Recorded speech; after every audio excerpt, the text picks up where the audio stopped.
You're listening to a Galactic Network podcast. For more, go to gncast.com. We are the ElseNerds.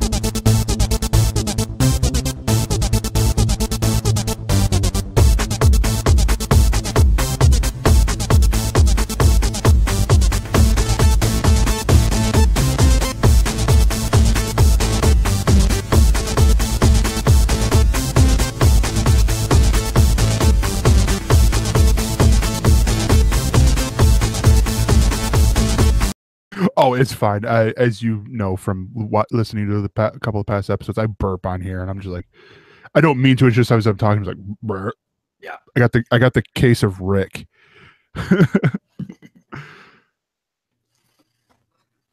Oh, I believe we are live. I'm gonna assume we are, because usually my phone goes off like, just, hey, this is going on. Hello and welcome to ElseNerds, a production of Galactic Network. I'm Gregor Sprague, and both Corey and Sean are out again. Corey, he might talk about this more next week, but he got in a car accident, and Sean has a reverse restraining order out for our guest here, which is weird since he booked him. Sean had to bow out last minute. But joining me is the host of Play Comics podcast. It is Chris Osborne. Chris, how you doing, sir? I'm good. And how are you? I'm doing great. And real quick before we get in the show, let you guys know you can find all the stuff about the show at ElseNerds.com, and you can find everything out about our parent company over at GNcasts.com. And on ElseNerds, we tend to spoil or shoot our mouths off without thinking, so we will both spoil things and swear liberally. You have been warned. So yeah, I was a little bit, I don't want to say disappointed. Saddened would probably be a better word, because we got a lot of news out of Comic-Con, and where I'm excited because I get to talk to you about it, but I also wanted to hear my co-host's opinions on some of the things here. But let's just get right into this news. We got Captain Marvel first off. This is all stuff coming from the Comic-Con floor. So the first one I will mention is a quickie. We don't really got to get too far into it. The TV show. Have you ever heard of Con Man? I'll start with that. I haven't. Okay, so Con Man. It's now let me. I'm gonna give you the premise. You can tell me if you've heard of this thing before. So you have an actor who plays the pilot of a spaceship on a TV series that has a really big cult hit, only lasts for 1 year. That sounds a little bit familiar, right? It does. Yeah. I wonder what it could be. So, of course, I am talking about Ray Nearly, the guy who is played by Alan Tudyk. Alan Tudyk created this. At first, it was on, I believe it was a Kickstarter at first for the first season of the show. And it was a web series. It was on Vimeo. It later went to Vimeo On Demand. It was actually one of the first Vimeo On Demand programs out there. And it was announced at Comic-Con, like very last minute. There was like, oh, hey, there's a sci-fi panel, the SYFY network panel, and then it quickly became a Con Man panel, in which Alan Tudyk announced that Con Man season 1 and 2 will be airing on Sci-Fi. Now, my hope, obviously, with this, and it is really funny, you have, with the exception of, I believe, Adam Baldwin and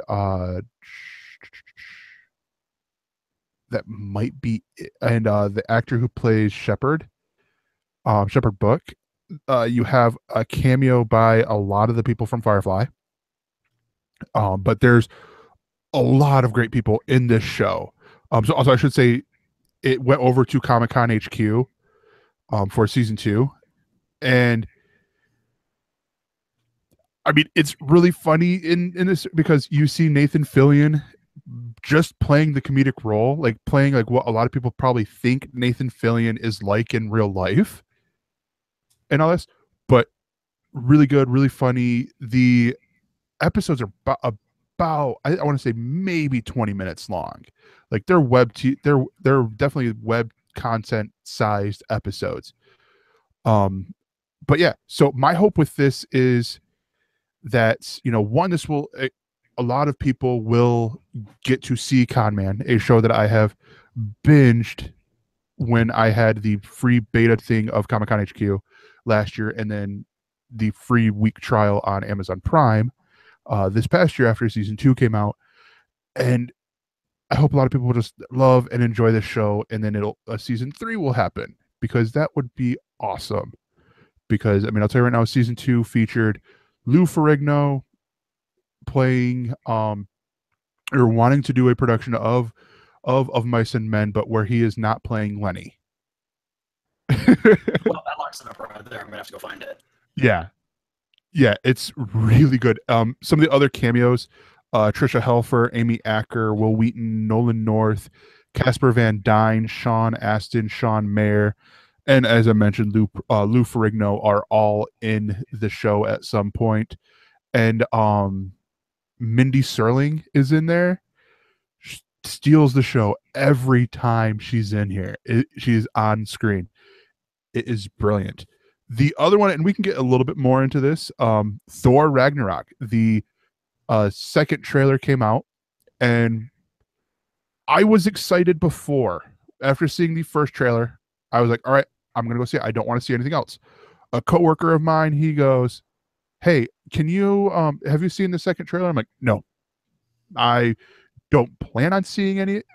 And he goes, oh, because I was going to ask you what's up with the thing at the end. And so I'm like, all right, I will go watch the trailer for you. And I watch it. I'm like, oh, could it be November? Can this be the Thursday where Thor Ragnarok opens? Like right now, because I need this in my life. So I asked you before, you had said you've seen it numerous times. What are your impressions of the Thor Ragnarok trailer? See, I think my favorite part of this whole thing is going to be Thor and Hulk going buddy, just bashing things. It's hard to get better than that. Oh yeah, I mean, I love in the beginning of the trailer, and there's part of me that wants to say that that's the beginning of the movie. Where like that, like if I was doing the movie, that's where I'd put that. Where Bruce Banner's like, so where are we? Oh, you would believe, and then the whole, we fought. Did I win? No. Like silly Thor is the best Thor. Yeah, all day long. And a lot of people, I hear a lot of people go like, oh well, it's, you know, it's too funny and like just too comedic. And I'm like, look at the director. Look at who you have directing this movie. You've got Taika Waititi, the director of What We Do in the Shadows. I believe he wrote or directed a bunch of the episodes of Flight of the Conchords. You know, like this dude does funny really well. I mean, I've got people from my work hooked on What We Do in the Shadows because of Thor Ragnarok. Because I just sit there, they're talking about it, I'm like, no, you got to go see What We Do in the Shadows. I mean, when they're already talking about doing 2 spin-off products from that mockumentary, one on the werewolves and the other one on the police officers in this town, that's, you know, you've got gold here and all that. So that trailer is out. You can go find it out on YouTube. So while Marvel was had one of their 5 or whatever at Hall H panels, they talked about Captain Marvel. Now, as a lot of viewers can tell you, and by looking at my backdrop here with my giant Captain Marvel Carol Danvers zoom right there, I am a big Captain Marvel fan. I've been reading it since you know, Kelly Sue DeConnick took over, or, you know, released the Marvel Now book, you know, series and all that, and then seeing some of the news. So this first bit of the news, Sam Jackson is going to be in this movie. The other bit, and this is the part that I'm a little bit confused on, is that it's going to be set in the 90s. So, like, that part seems weird, but I also trust them to do it well. No, yeah, definitely. I trust them to do it well. But it seems like because you got Brie Larson playing Captain Marvel, which great casting choice. It seems weird for when you bring her in with the rest of the, for the second Avengers film. Not the second, the fourth Avengers film. Because she's not going to be in Infinity War. Because then it's like, well, 20 years have passed, so she should be, she should look a little older. But cosmic powers, you kind of give that one a pass. Yeah. So, what did you think of the news here with this, with it being set in the 90s, this being where we get Sam Jackson again, but not continuing on his story? Cool. Like, what are your thoughts on all this? I'm worried that a lot of people are going to get hung up on the eye patch and they're going to want to see that. I don't want them to waste time on that. Do it, don't. I don't care. But yeah. Don't waste time. But other than that, it's like, I want to see where he came from, this Nick Fury. We have comic Nick Fury background. I don't know much about Sam Jackson Nick Fury background and how different that is. Yeah, because, it's interesting because it's definitely, if you go from the comics, they did his is based on the Ultimate Universe Nick Fury, where it was based off of Sam Jackson. Just because it was sort of one of those things like, hey, what if Nick Fury wasn't white? Who would make a great Nick Fury? Well, how about Sam Jackson? Okay, so he's like, when I had gotten into reading Ultimate Spider-Man when it was going, and they had and the Ultimates, and they had this Nick Fury, I'm like, he looks like Sam Jackson. Why does he? This is a comic book. You can make him look like anyone. Why did, like, everyone else? It's not like, oh well, this person looks like, until the movies come out. Like, Spider-Man didn't look like Tobey Maguire until Spider-Man 2 came out, and then that was Ultimate Spider-Man.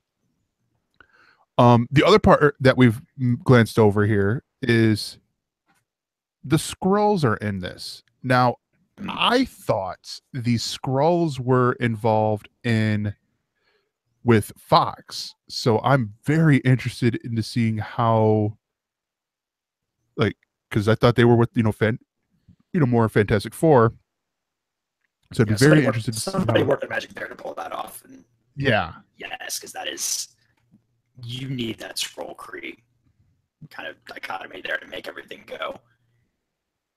Oh yeah, definitely. Super ultimate cosmic warfare. So the big thing from this, and we'll have links to the show in the show notes for all the news articles that we talk about.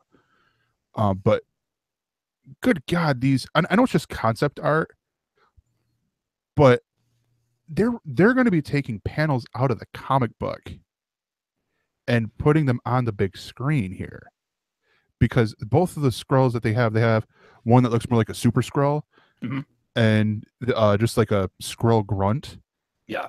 They both look like directly from the comic. And it makes it look amazing.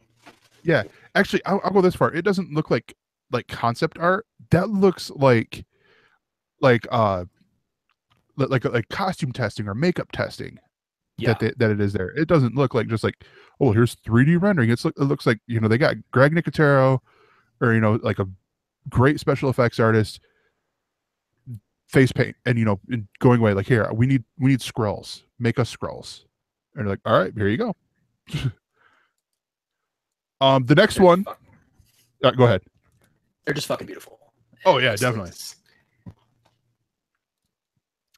The next bit of news that we have is actually the next two bits of news are about trailers.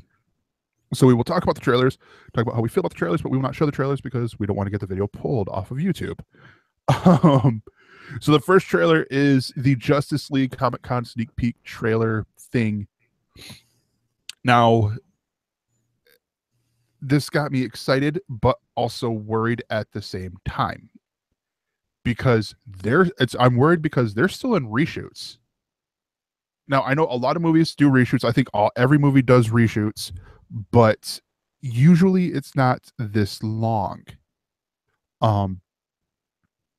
I am glad that they're doing reshoots, mainly because we are getting Joss Whedon doing the reshoots, and we've got, and with what he's doing more character development, character points in here with the reshoots, which is good because that's been my one critique from the first trailer, where they're showing action, action, action, action, action, one little bit of dialogue. Like, this doesn't scream like it's going to be a good DC movie, sort of thing. Cut to this, and I'm like, Flash looks good. Wonder Woman, we already knew she looks good. Yeah. Superman, well, he's not in here. He's quote unquote not in here. Batman, all right, he looks good. Aquaman looks good, surprisingly good. Cyborg looks good. I don't really like how he talks. Maybe it's because I'm too used to Carrie Payton with Teen Titans and Teen Titans Go, doing it where he's still, it's Cyborg is more human than machine. But Ray Fisher, it seems like he's delivering this like he is more machine than person. Like it's very like, I've got this, Alfred. Wait, who is that? Why do you sound dead? Because I am. Open the pod bay doors. Never, Hal. It's sort of gets to this point where you're like, is he a robot just wearing meat skin, like skin flesh thing sort of deal? Or is he human? Hopefully that's something they go back and fix. I mean, I don't want to wish that they do dialogue after the fact, but if that's what you got to do, that's what you got to do. Yeah. But no, and overall, I like this trailer. I mean, it's one of those things that a lot of the stuff makes sense in there, to show a lot more of the, where yes, there is action, but there's more than that. There's actually funny moments. I mean, gosh, imagine that in a DC film. There could be humor. Holy cow. Granted, all of them are from The Flash. Which I'm fine with. I'm fine with that because, Barry Allen in the Justice League cartoon show, he was more comedic relief than, straight up villain or punch bad guy, run real fast, punch bad guy, run real fast, or a deal. He was always a little bit more, I'm gonna crack jokes while we're doing this. And you see it in there. One of my favorite moments is they're on the roof in Gotham City. Commissioner Gordon turns around and then, and continues talking. Everyone else leaves, leaving the Flash there. And turn around is like, oh, wow, they really just disappear like that, don't they? And poof, away he goes. I mean, I would have liked to have seen a different Flash, but at the same time, CW is all Barry Flash. Yeah. Almost everything that people have seen in mainstream culture has been Barry, so you don't have a choice there. I mean, and even then though, because I think in all technicalities with the Young Justice show, I believe he was actually Wally West. It was just never. It was. Yeah, it was just never really. But that's been so long. Yeah. I don't know. So, what do you think about the trailer? About this trailer? I really like this one. I mean, I'm really liking that they're bringing up no Green Lanterns at all, and Superman being gone. I mean, Superman at least is going to come in at some point because it's a Justice League movie. Yeah, and there's already I can understand them not showing up at all. But wasn't there a moment in the trailer where I forget who it was. I think it was Darkseid, where he said, "There's no lanterns that can help you." I want to say there was a line in there, something about lanterns. Like, wait, are they just heavily hinting at the Green Lanterns right now? But not, here's Hal Jordan. Yeah, it was like no lanterns, no Kryptonian. You're all doomed. Yeah. Basically. Yeah. So I mean, I'm definitely interested in this, and also I feel like there's so much pressure on this after after the success, that Wonder Woman's now outgrossed Guardians of the Galaxy Volume 2. So I feel like there's a lot of pressure on this movie.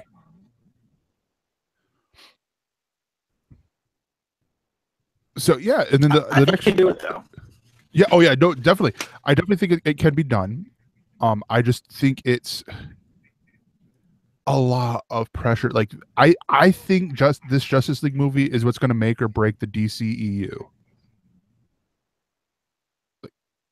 Because especially with the success that they had with that Wonder Woman had, I feel if this tanks, they're going to be like, well, they can't do a good superhero movie unless it's Wonder Woman. So, I'm not going to go see anything else unless it's a Wonder Woman movie.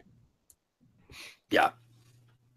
The next trailer is one that is oh so near and dear to my heart. Oh, so near and dear.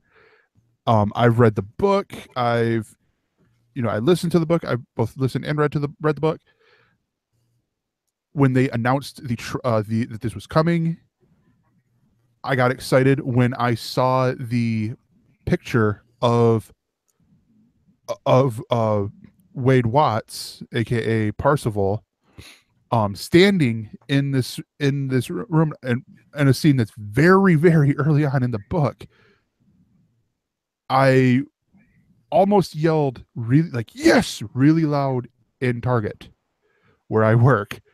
But then I got so excited. I'm like, oh, guys, Ready Player One is going to be awesome. They're nailing it.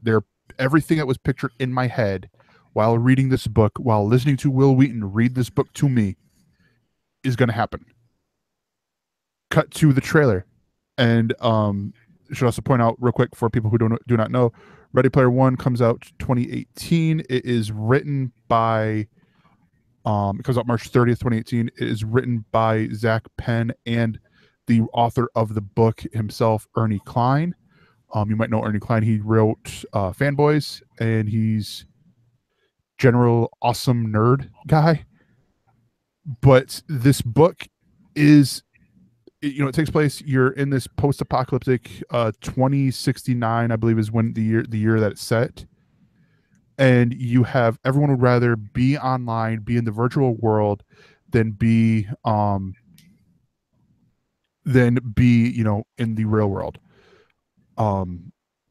The main character of Wade Watts, he lives in what's called the Stacks of Cincinnati. I believe it's Cincinnati, where basically they just start stacking mobile homes on top of each other.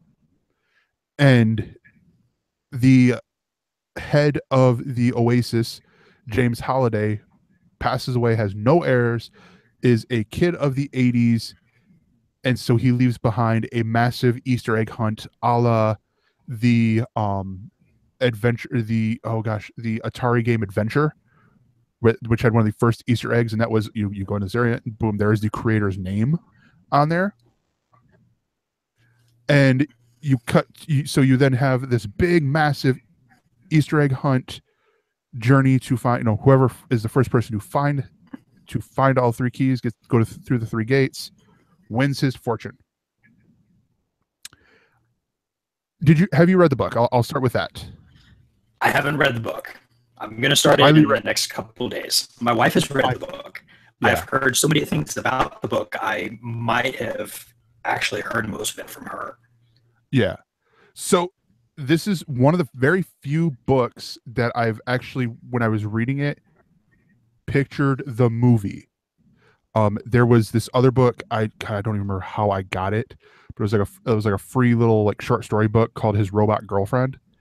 Not as dirty as it sounds, but in my mind I'm picturing, with how they're describing this world that this guy is in, I am picturing this this really rom-com indie film type movie happening from this.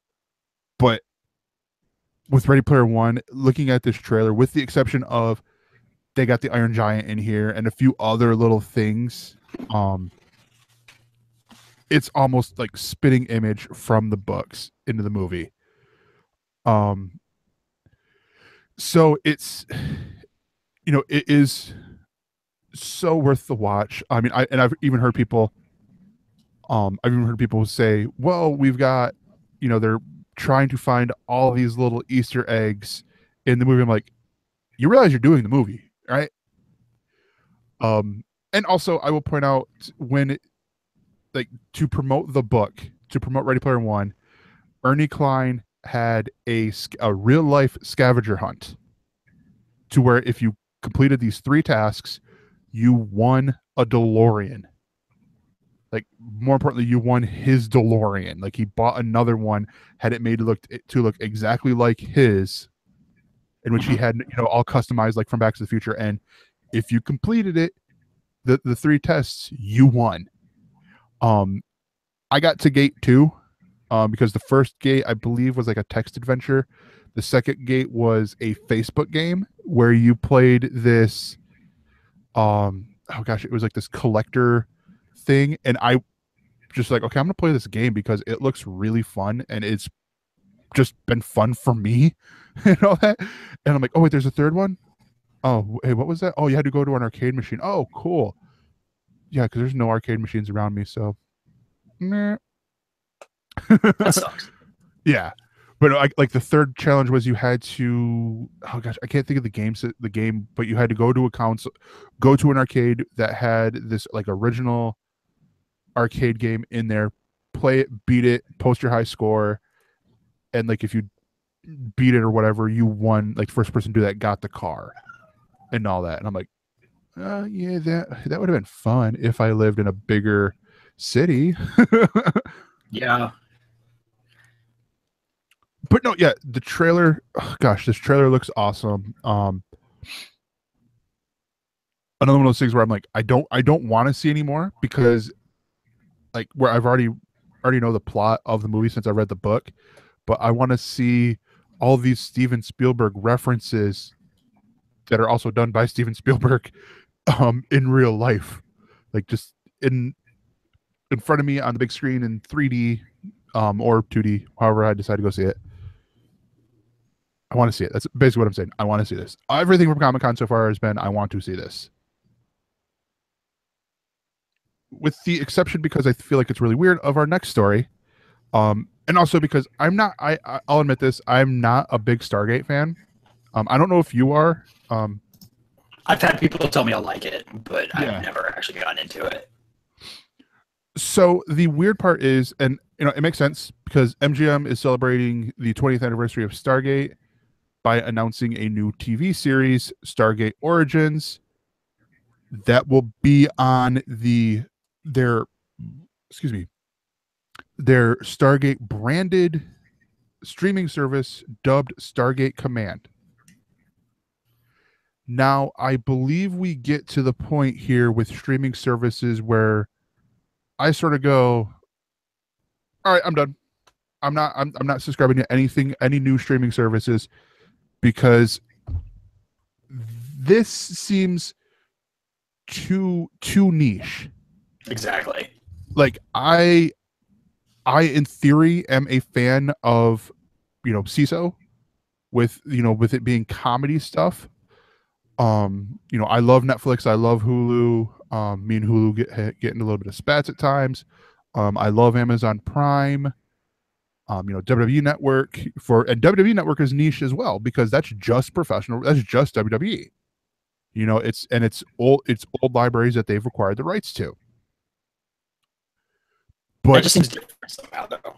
Yeah, but this, for being one show, no, I'm assuming it's going to have all the movies, all the TV series, all 380 or more than 380 episodes of Stargate TV shows. It still seems weird, because you look at the flip side. CBS is doing this with Star Trek, the Star Trek Discovery, series, where it's trying to use that to launch CBS All Access. There's other things on there. You can watch, if you're a Big Brother fan, you can watch every single episode of Big Brother, including that series that they did last year that was an All Access exclusive that sucked. But they've got other programming than one TV series, or one TV franchise. Yeah. Out there. It's it's sort of like if you know if Fox decided to do a strictly Simpsons streaming service, like you pay $5 or whatever and you can watch every single episode out there of the Simpsons. I know there's something close to it, but it is bundled in with FXX, I believe, like the FX app. But so that's a bundle. That's not pay us money and you get all the Simpsons you could want, or you can get all the Family Guy you want. It seems dumb. I mean, I like the idea, and I'm pretty sure there are people who will do this, but it doesn't seem like it's gonna have that big a following. I don't know. See, like, if I really wanted to watch it, yeah, it kind of makes sense. But I would subscribe to it, and I would binge my way through everything, and then never touch it again. Yeah, and that's the fear. That's what I don't get is, like, how do you have long-term goals with this? Like Netflix, it makes sense because they put out a bunch of different things to gather a bunch of different people. And so now, I believe now Netflix could do a streaming service that is just their original stuff and still make bank. Now, yes, they do make more with, the licensing that they got with Disney for, all their, they got that license away from Stars. Mm-hmm.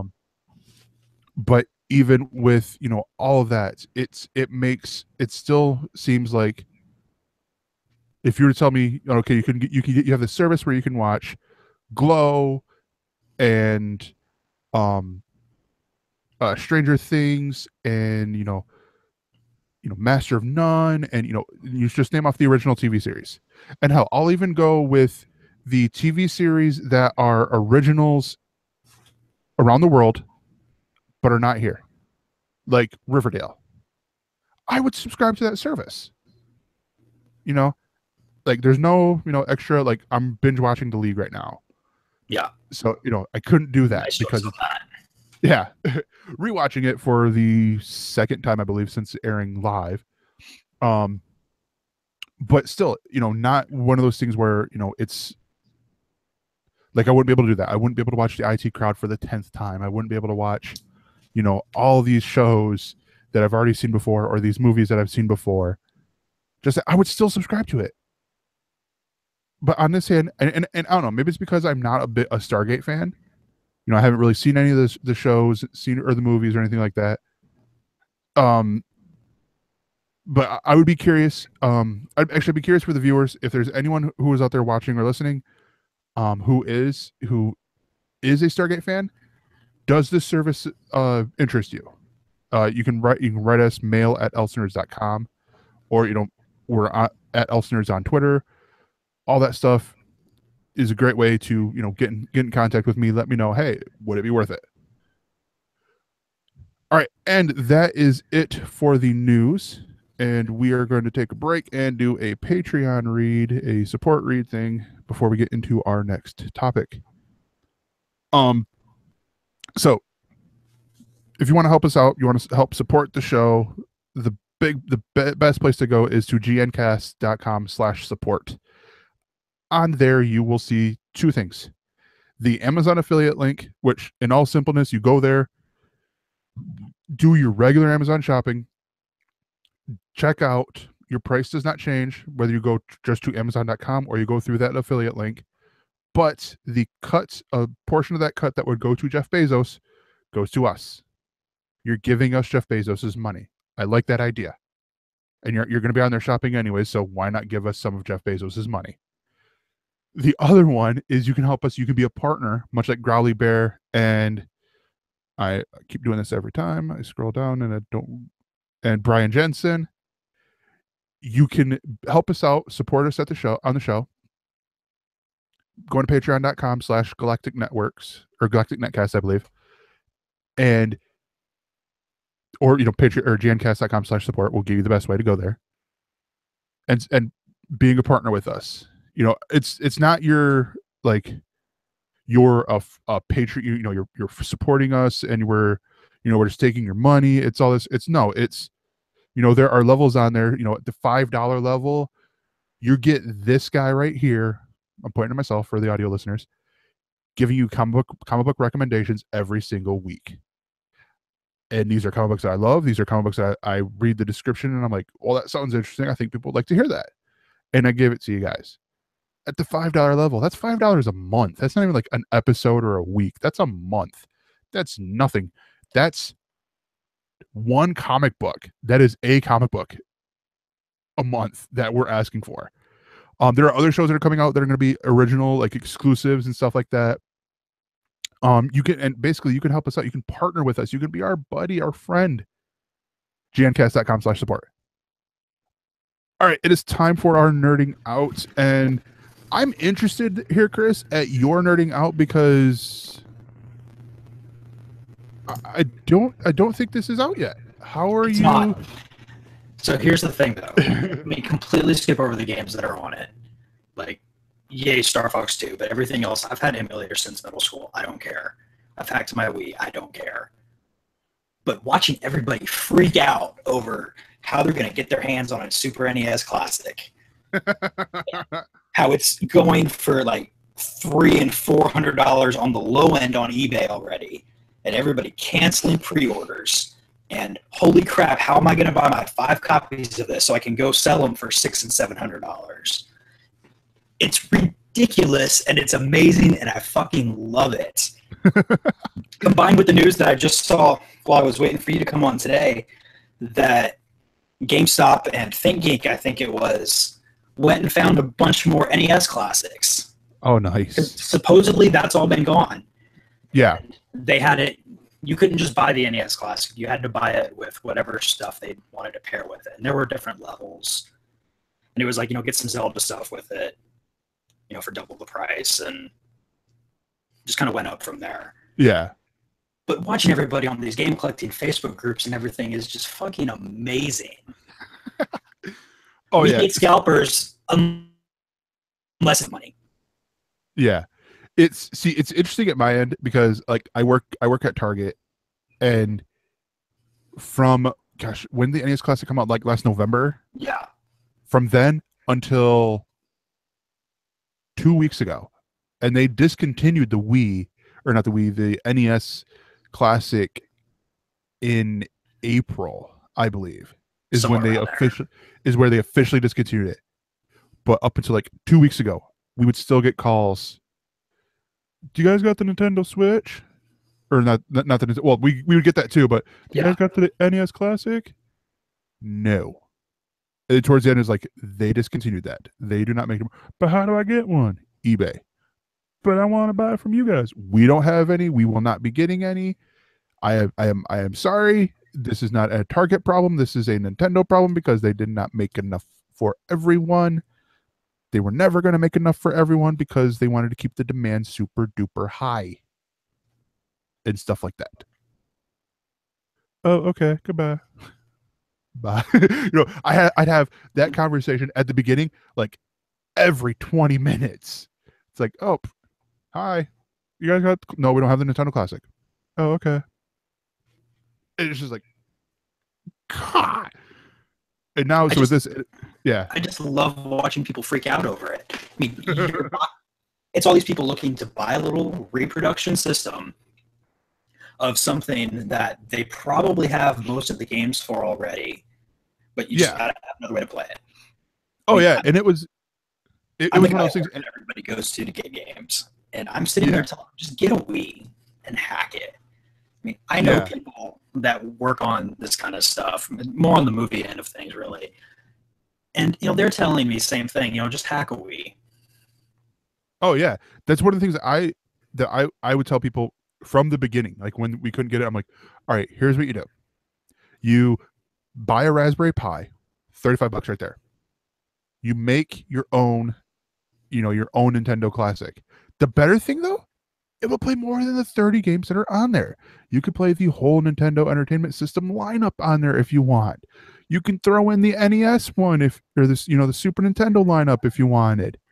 I mean, the whole NES library is like 17 megs. Yeah, it's tiny.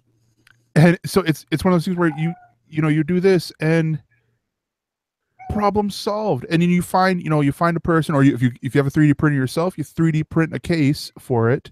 There you go, you're done. Or you find someone who has it, and you pay. It's like, say, hey, I'll pay for the filament. How much is that? It's not too much. It's not too expensive for the filament. And they 3D print you the freaking case. There you go. You have your NES Classic. You want it to look like the Famicom? You can make it look like the Famicom.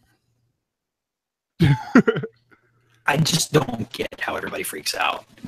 And it might be because I've had an emulator since middle school, so I've always had everything. Oh yeah. I mean, I've that same way. Like, I've had the emulators for a lot of these games, but I was more picky. It'd be like the games that I wanted to play, not just like all of them. But it's one of those, like, I think it's a lot of it because it's officially Nintendo. Like, this is Nintendo re-releasing all their stuff on one thing. And then people coming in asking, do you guys got longer cables? It's like no. For the controller, no. I'm like, and it's something to be older people. I'm like, you had this console when it first came out, right? Yeah, the cables weren't that long.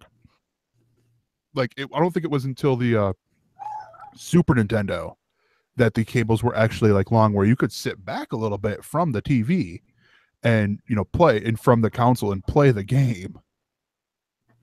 No, what's weird is I've grabbed so many controllers lately, and there doesn't seem to be any kind of consistency in cord length, and it doesn't look like people just playing with them to make them longer.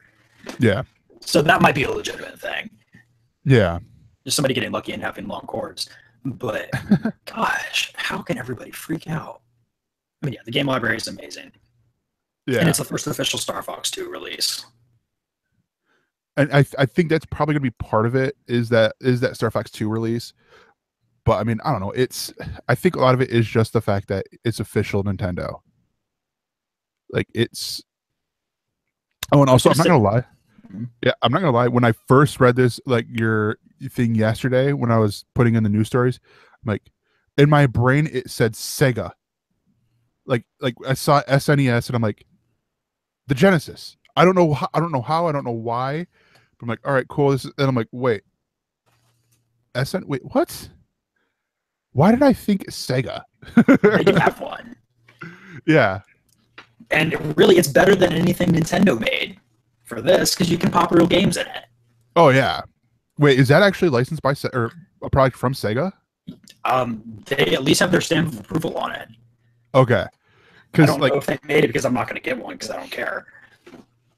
Oh, but it's like 30 or so games built in, and it's got a cartridge slot, so anything that you have the game for that isn't on there, you can just pop it in and play it, just like a normal Genesis. Yeah, because we still have that. I believe we still have that at Target, and I was just like, oh, it's some third-party thing, whatever. But then I'm like, now I'm thinking about it, I'm like, yeah, actually, I think that might be Sega, and it's the one you're talking about where you can put the console in, the cartridge in. I'm like, oh, I so would do that. But yeah, so it's a great nerding out. And I'm right there with you. I do not get why I get the Nintendo Switch like hullabaloo. I get that, because that's new, shiny. That's seeing stuff that that's Nintendo doing really good, true innovation with so much so that at work this week they asked, what protection plan would that be? Would that be portable tech or home tech? And I go on there. I'm like, that's home tech. And like, well, wait, but wouldn't it be portable? I'm like, no, that's their home console. The 3DS is still their portable console. For however long that the 3DS has, that's what it is. That's going to be their portable one. But yeah, so and there will be, there will probably be massive lineups for this. But again, it's because it's Nintendo. Everyone has such a nostalgia boner for Nintendo. If I get one, it's going to be the same way I got my Rosalina amiibos. Like, I'll randomly go to Target one Sunday morning, and everybody that lined up will have gotten theirs and left, because my Target is actually pretty decent about limiting what people can get on this kind of thing. Oh, yeah, we are too, yeah. They were sitting there like, you can get one amiibo of each kind, and that's it. And I walked in at like 10 o'clock and bought 2 Rosalinas. Yeah, they're for a giant stack of PS3 games. Yeah, ours is like that too. With like even right now, still with the Nintendo Switch, and we've been getting a little bit more of a steady stream, but it's one per. You get one, and it's even per household, so it's not just per guest; it's per household. So if you come in with a group of people, guess what? You guys get one Nintendo Switch. Don't care that you're, well, we drove separate. Don't care. Resellers Good. try that shit all the time. And that's why we do it. If people want to know why Target does it, it's because Target does not sell to resellers. They try their best not to. So it's those bad apple resellers that are spoiling it for the rest of us. All right. So my nerding out is actually going to lead into the else words. And that is I basically have my movies planned out for the next month and a half that I'm going to go see in the theaters, which means I have my nerding out, my ElseView planned out for the next month and a half or so. This week I saw Valerian and the City of a Thousand Planets. This is the newest movie by Luc Besson, who did Lucy and is probably most famous for doing The Fifth Element. And this stars Cara Delevingne and Dane DeHaan. You might know Dane DeHaan for being the Green Goblin in Spider-Man, Amazing Spider-Man 2.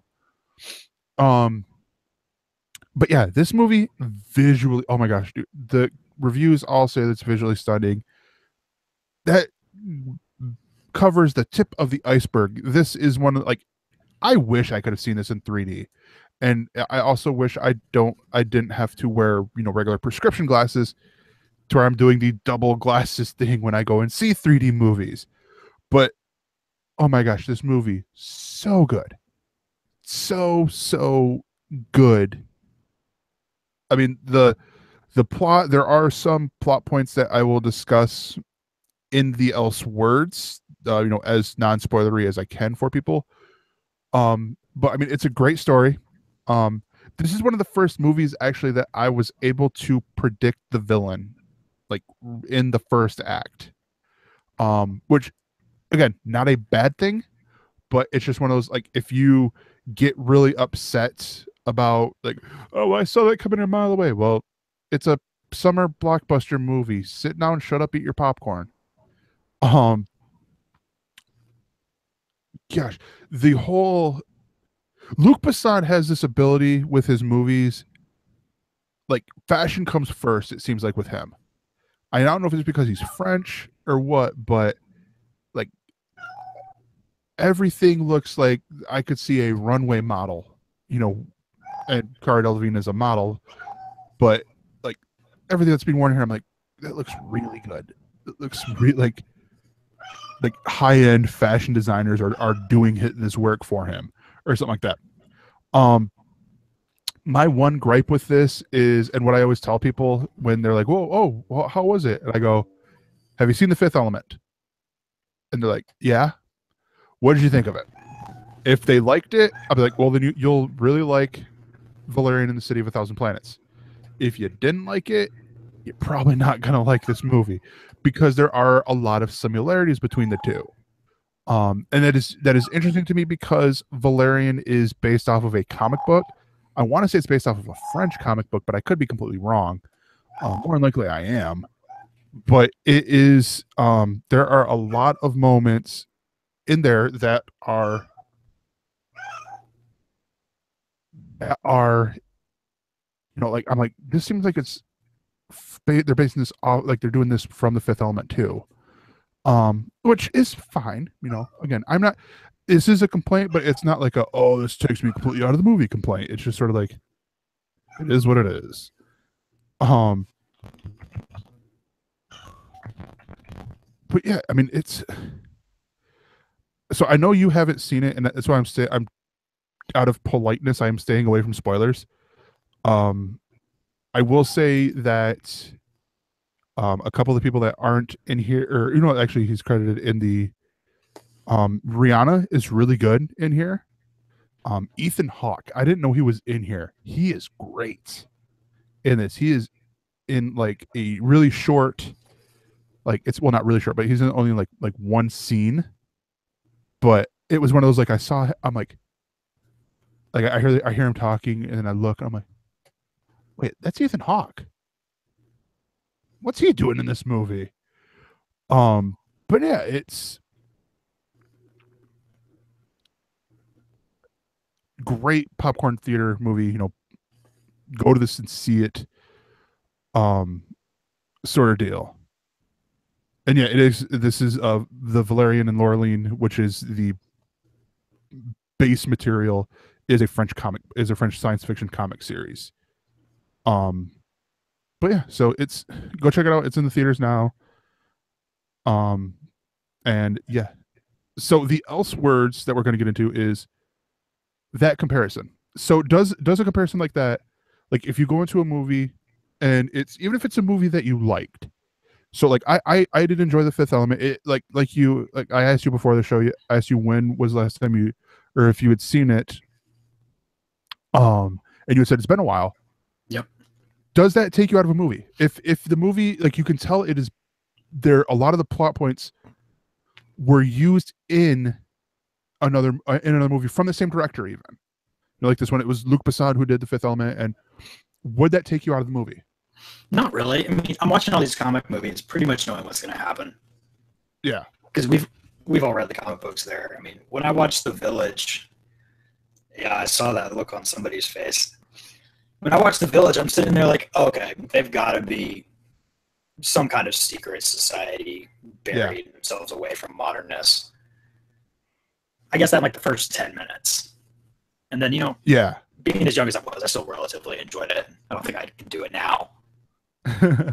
But, some movies, you're not just watching to learn the plot. You're watching to enjoy the ride along the way. Oh yeah, definitely. And this is one of the things that I definitely had. It was, I enjoyed the ride.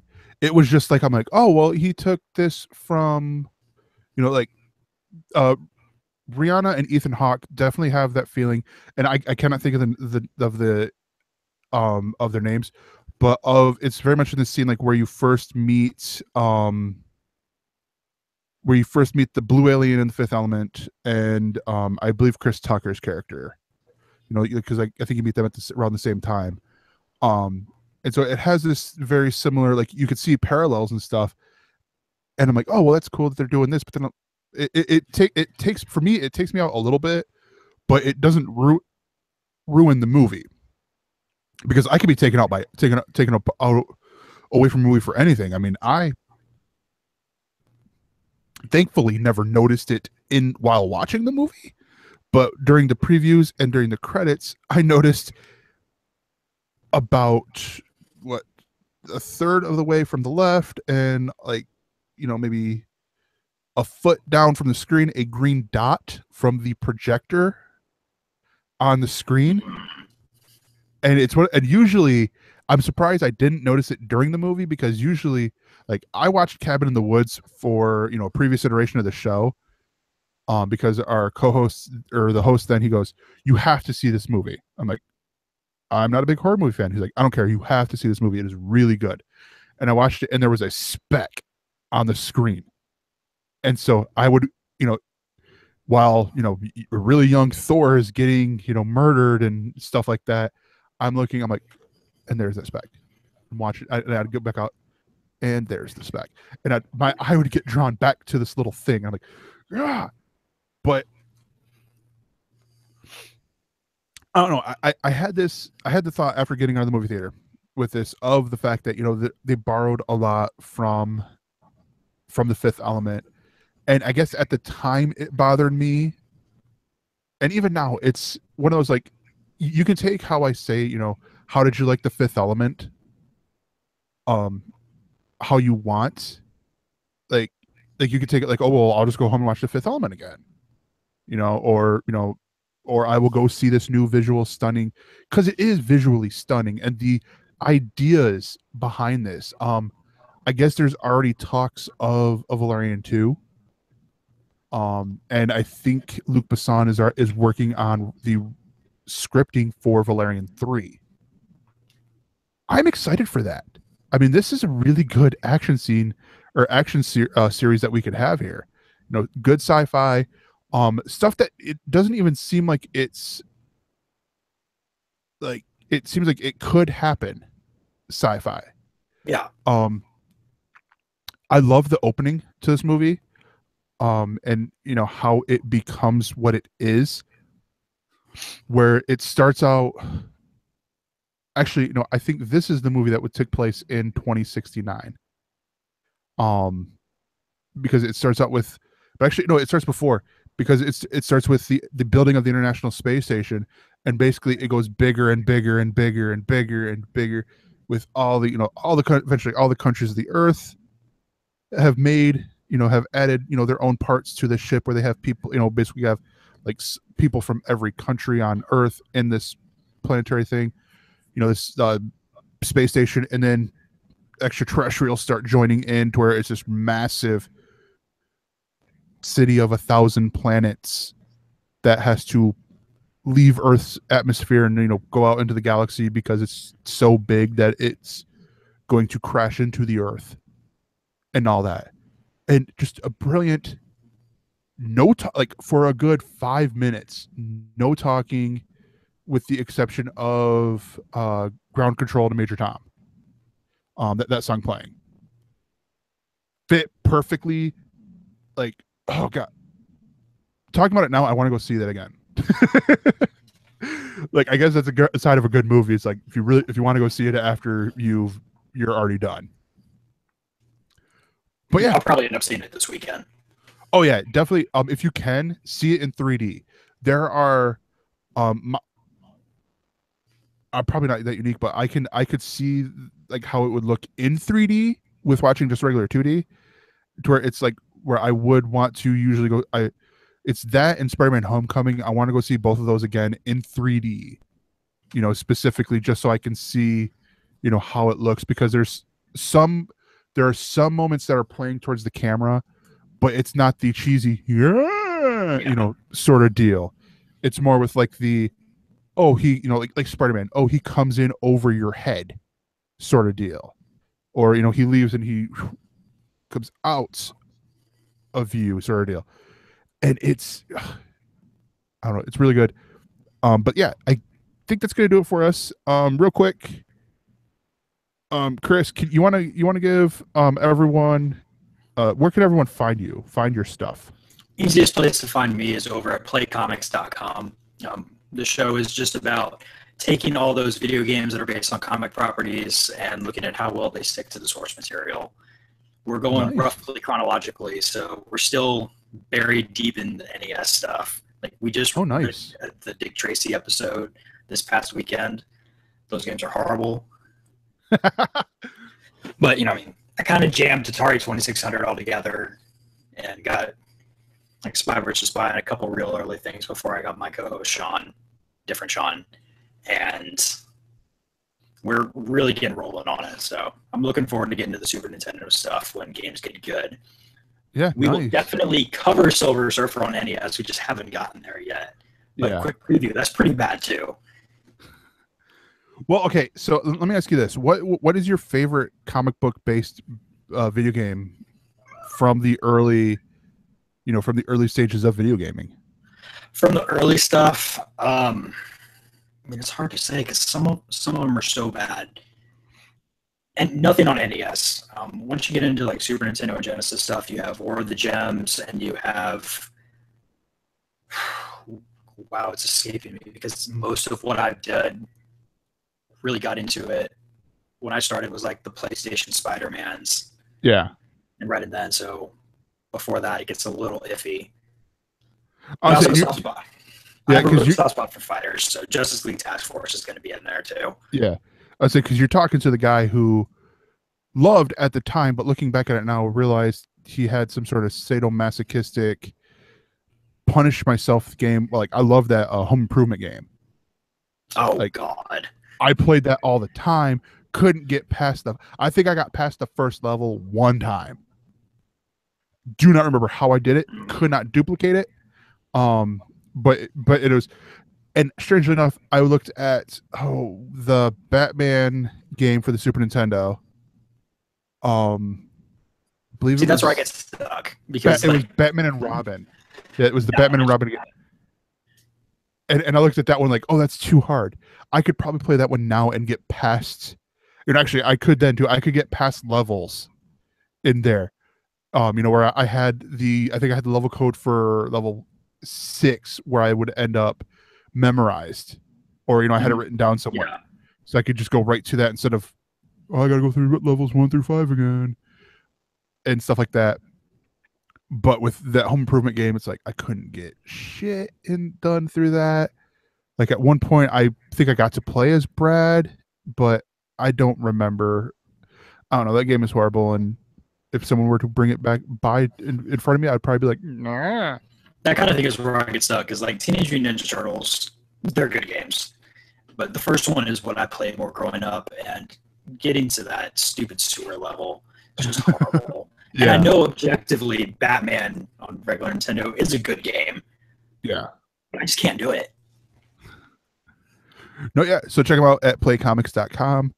And also before we go, we should let you know that, like I mentioned before in the news, if you want to leave us, you can make contact with us by sending us mail at ElseNerds.com, or you can leave us a voicemail at 805-328-3966, and we will listen to all of that, read all of that. You can also, send us messages on Twitter. The show is at ElseNerds. The network is at Galactic Netcasts. That's also where you can find the Facebook page. So we're at facebook.com/Galactic Netcasts. Our producers are Beatmaster can be found at Beatmaster80. Wish him love while he's still on vacation. Evan is at Mr_Fusion. You can find all of Corey's stuff at don'taskcomics.com. Sean Burns is over at SBurnsPA, and I'm at That Gregor. And until next time, this has been a Don't Tell Glenn production. We will see you next week. Or else. For more on this Galactic Network podcast, go to gncast.com. That's GNCASTS.com.